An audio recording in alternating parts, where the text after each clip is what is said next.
I had called upon my friend Sherlock Holmes upon the second morning after Christmas, with the intention of wishing him the compliments of the season. He was lounging upon the sofa in a purple dressing-gown, a pipe-rack within his reach upon the right, and a pile of crumpled morning papers, evidently newly studied, near at hand. Beside the couch was a wooden chair, and on the angle of the back hung a very seedy and disreputable hard felt hat, much the worse for wear, and cracked in several places. A lens and a forceps, lying upon the seat of the chair, suggested that the hat had been suspended in this manner for the purpose of examination. "You are engaged," said I. "Perhaps I interrupt you."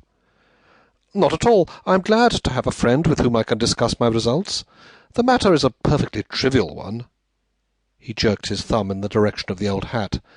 "But there are points in connection with it which are not entirely devoid of interest and even of instruction."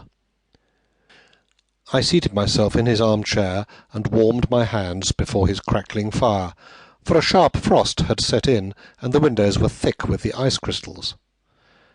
"I suppose," I remarked, "that, homely as it looks, this thing has some deadly story linked on to it, that it is the clue which will guide you in the solution of some mystery and the punishment of some crime." No crime," said Sherlock Holmes, laughing. "Only one of those whimsical little incidents which will happen when you have 4 million human beings all jostling each other within the space of a few square miles. Amid the action and reaction of so dense a swarm of humanity, every possible combination of events may be expected to take place, and many a little problem will be presented which may be striking and bizarre without being criminal. We have already had experience of such."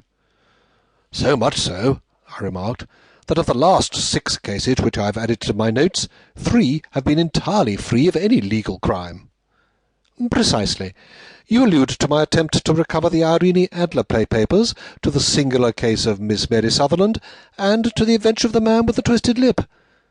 Well, I have no doubt that this fall into the same innocent category. You know Peterson, the commissionaire?" "Yes." "It is to him that this trophy belongs." "It is his hat?" No. He found it. Its owner is unknown. I beg that you will look upon it not as a battered billycock, but as an intellectual problem. And first as to how it came here. It arrived upon Christmas morning in company with a good fat goose, which is, I have no doubt, roasting at this moment in front of Peterson's fire. The facts are these. About 4 o'clock on Christmas morning, Peterson, who, as you know, is a very honest fellow, was returning from some small jollification, and was making his way homeward down Tottenham Court Road.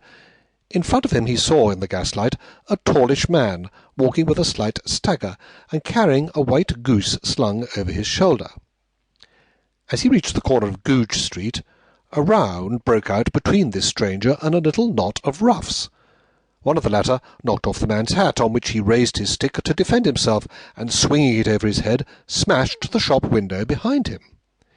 Peterson had rushed forward to protect the stranger from his assailants, but the man, shocked at having broken the window, and seeing an official-looking person in uniform rushing towards him, dropped his goose, took to his heels, and vanished amid the labyrinth of small streets which lie at the back of Tottenham Court Road.